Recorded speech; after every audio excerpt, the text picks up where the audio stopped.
ప్రస్తుతం మనతో పాటు జాగృతి ముస్లిం మైనార్టీ ప్రెసిడెంట్ జాగృతి లీడర్ ముస్తఫా గారు ఉన్నారు. అసలు మాట్లాడదాం. అలా చెప్పండి, పెద్ద ఎత్తున కూడా బీఆర్ఎస్ పార్టీ నుంచి కవిత బయటకు వచ్చినప్పటి నుంచి కూడా పెద్ద ఎత్తున శంకరేణి వాళ్ళకి సపోర్ట్గా వెళ్తా ఉంది, అలాగే నిరుద్యోగులకు మద్దతుగా వెళ్తుంది. ఇప్పుడు ఉద్యమకాలందరినీ కూడా మా ప్రభుత్వం డైరెక్ట్గా చెప్తా ఉంది, కేసీఆర్ ప్రభుత్వం మోసం చేసింది, మేము న్యాయం చేస్తాం ఖచ్చితంగా చెప్పి ఆత్మగౌరవ సభ కూడా ఏర్పాటు చేసింది. ఎట్లా చూస్తున్నాం? నిజంగా చాలా మంది బయట మాట్లాడే అంశం ఏంటంటే కవిత స్వలాభం కోసం ఎలక్షన్స్లో పోటీ చేయడం కోసమే ఇటువంటి అన్ని టెక్నిక్స్ ఫాలో అవుతా ఉందని చెప్పి చాలా మంది మాట్లాడుతారు. ఏం చెప్తారు జాగృతి తరపు?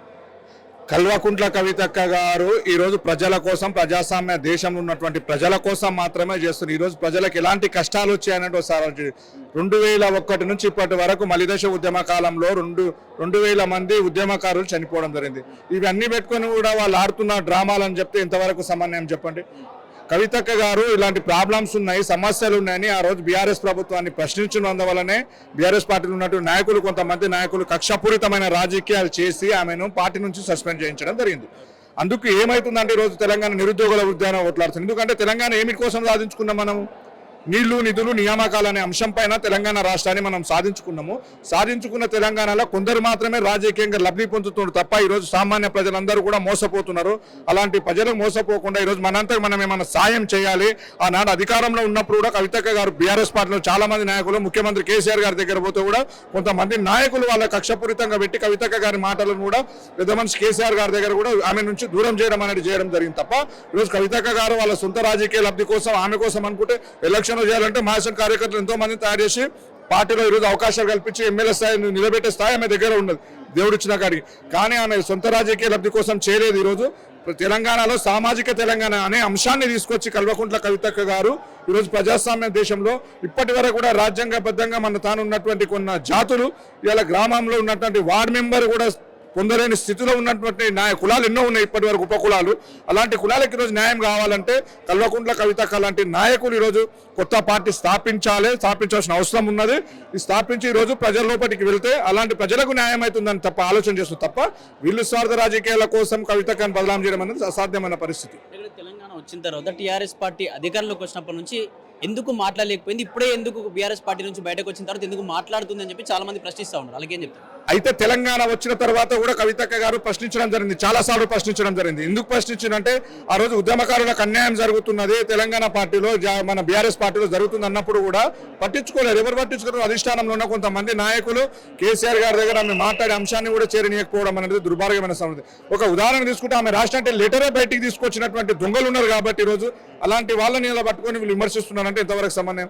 ఆమె ఇలాంటి నిప్పు లాంటి మనిషి అని మీ అందరికీ తెలిసిన విషయమే, యావత్ ప్రపంచానికి తెలిసిన విషయం. ఎందుకంటే ఆమె ఆ రోజు బీఆర్ఎస్ పార్టీలో ఉండి కూడా ప్రజల యొక్క ఆర్థిక స్థితిగతులు, నిజామాబాద్ ఎంపీగా పోటీ చేసి ఫస్ట్ గెలుస్తారు ఎట్లా, 7 మంది ఎమ్మెల్యేలు ఉంటే బీఆర్ఎస్ ఎమ్మెల్యేలు గెలుస్తారు ఎట్లా, ఒక క్యాండిడేట్ ఒక ఎంపీ వరకు వచ్చినప్పుడు మాత్రం కవితక్క గారు ఓడిపోతారు ఎట్లా, దానిపైన మనం కూడా సుదీర్ఘమైన చర్చ జరగవలసిన అవసరం ఉన్నది.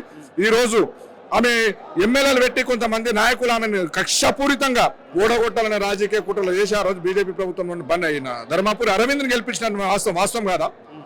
బాండ్ పేపర్ అయినటువంటి అరవింద్ గెలుస్తారు ఎట్లా, 7 మంది ఎమ్మెల్యేలు మన పార్టీలు ఉన్నప్పుడు ఓడిపోతాం ఎట్లా? మన దానిపైన అంతర్గతంగా మనం విమర్శించుకోవాల్సిన, ఆత్మవిమర్శ చేసుకోవాల్సిన అవసరం అయితే ఉన్నది.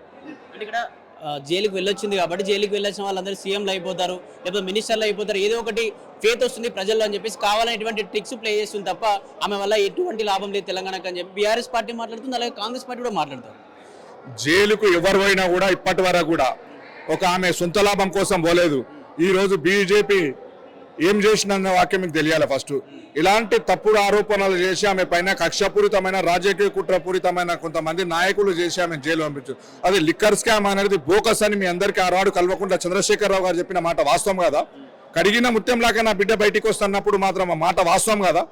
పోయింది. ఈరోజు ప్రజాస్వామ్యంలో న్యాయ వ్యవస్థ ఉన్నది, న్యాయ వ్యవస్థను గౌరవిస్తున్నాం కాబట్టి, న్యాయస్థానాలు గౌరవిస్తుంది కాబట్టి ఈరోజు న్యాయస్థానం తన పనులు తను చేసుకుపోయింది. న్యాయస్థానాలు కరెక్ట్ పద్ధతులు ఉన్నాయి కాబట్టి ఈరోజు న్యాయస్థానాలు ఆశీర్వాదంతో హైకోర్టు కానీ, సుప్రీంకోర్టు కానీ ఇలాంటి కోర్టులలో ఆమె వాదిస్తున్న కోర్టులను కూడా ఉండబోయి వాదించారు కాబట్టి ఈరోజు ఆమెను బయటికి బెయిల్ పైన ఇవ్వడం జరిగింది. ఇప్పుడు ఇంకేం అయిపోలేదు, ఈ కేసు అనేది నడుస్తుంది కాబట్టి కడిగిన ముత్యమే ఆమె అని అందరికీ తెలిసిన విషయము. ఆ రాడు కేసీఆర్ గారి మీద కక్షపూరితం సాధించుకోవడానికి కల్వకుంట్ల కవితక్క గారిని జైలు వేసిన మాట వాస్తవం కాదా? అలాంటి నాయకురాలను పట్టుకొని ఈరోజు ఆమె రాజకీయంగా జైలుకు వచ్చిన ముఖ్యమంత్రి అయితే కావాలి. ఎందుకు తప్పేముంది? కల్వకుంట్ల కవితకి ఏం తక్కువ చేసినారు? ఆనాడు తెలంగాణ ఉద్యమంలో పార్టిసిపేట్ చేసినారు. ఈరోజు అసెంబ్లీ ఉన్నటువంటి అంబేద్కర్ విగ్రహం కానీ, పూలే విగ్రహాలు కానీ, ఈ విగ్రహాలపైన పోరాటం చేసిన రోజు బడుగు బలహీన వర్గాలపైన ఆమెకు అవగాహన ఉన్నది. ఈరోజు ఇన్ని కులాలు ఉన్నాయి, ఇన్ని కులాలకు మనకు అవకాశం కల్పించాలన్న ఆలోచన ఎవరికైనా ఉన్నది ఇప్పటి వరకు? అధికారికంగా తీసుకుందాం, అనధికారికంగా తీసుకుందాం. ఇలా ముస్లింలు చూసుకుంటే తెలంగాణకు భారతదేశానికి స్వాతంత్రం వచ్చినప్పుడు ముస్లింలకు 133 ఉపకులాలు ఉన్నాయి. ఈరోజు తెలంగాణ రాష్ట్రం వచ్చిన తర్వాత ముస్లింల కులాలు 55 పైకి ఉపకులాలు ఉన్నాయి ముస్లింలకు. ఈరోజు ఉదాహరణ తీసుకుంటే అలాంటి బీసీలలో ఎన్ని ఉపకులాలు ఉండాలి, ఎస్సీలలో ఎన్ని ఉపకులాలు ఉండాలి, ఎస్టీలలో ఎన్ని ఉపకులాలు ఉండాలి? ఆ కులాలకు అనేది ఎంతవరకు న్యాయం కావాలంటే కల్వకుంట్ల కవితక్క లాంటి నాయకులు రావాలి, సామాజిక తెలంగాణ వైపు మొగ్గు చూపాలి. ఈరోజు బీసీలు, ఎస్సీలు, ఎస్టీలు, మైనార్టీలు, అగ్రవర్ణాలు ఎవరైనా సరే అలాంటి పార్టీ పెట్టినాక అందరికీ అవకాశాలు కల్పించాలని మేము ప్రజలు కోరుతున్నాము. అదేవిధంగా ప్రజలకు ఒకటే మేము చెప్పేది ఈరోజు మీడియా ద్వారా ఏం చెప్తున్నామంటే, ప్రజలలో ఆలోచన చేయండి. ఇప్పటి వరకు కూడా అంత దొంగ నాటకాలు ఆడి మీ సొంత రాజకీయ లబ్ధి కోసం మీ ఓట్లు వేయించుకొని మోసం చేసినప్పుడు తప్ప మీకు ఎలాంటి లాభం అయితే చేయలేని వ్యక్తులు చాలా మంది ఉన్నారనేది మాత్రం మీడియా ద్వారా మేము తెలుస్తున్నాం. ఇక్కడ బీఆర్ఎస్ పార్టీలో కవిత ఉన్నప్పుడు ఉద్యమకాలను ఏం మాట్లాడలేదు వాళ్ళ పట్ల అని చెప్పి చాలా మంది మాట్లాడుతూ వస్తూ ఉన్నారు. నిజంగా ఉద్యమకాలలో కొందరు కూడా అదే ఆలోచిస్తూ ఉన్నారు. అటువంటి వాళ్ళకి ఏం చెప్పాలనుకుంటున్నారు మరి? కవితక్క గారు ఉద్యమకారుల సమయంలో మాట్లాడిన అంశం ఏంటంటే, అప్పుడు కూడా కవితక్క గారు మాట్లాడారు, కొంతమంది నాయకులకు చైర్మన్ పదవులు కానీ వివిధ కుల సంఘాలలో ఉన్నటువంటి చైర్మన్ వ్యవస్థలు తీసుకొచ్చి అవకాశాలు కల్పించినటువంటి నాయకురాలు ఆ రోజు కూడా కవితక్క గారు మాట్లాడారు. ఉద్యమకారులకు న్యాయం చేయండి అని మాత్రం మాట్లాడారు తప్ప ఎవరో చెప్పిన మాటలు కాదు. వాస్తవానికి మేము కళ్ళతో చూసినాం. మేము 2001 నుంచి తెలంగాణ ఉద్యమంలో పాలు చేసినాము, 2008లో జాగృతిలో చేరినాము. అప్పటి నుంచి ఇప్పటి వరకు కూడా కవితక్క గారు అడుగుజాడలు నడుస్తున్నాం తప్ప కవితక్క గారు అందరికీ ఒక ఇంట్లో అందరికీ సమానమైన న్యాయం అయితే చేయలేం కదా. కొంతమంది నాయకులకైతే సమానమైన న్యాయ రూపంలో, కవితక్క రూపంలో కొంతమందికి పదవులు వచ్చినాయి. ఇది మాట మాత్రం వాస్తవం. Thank you.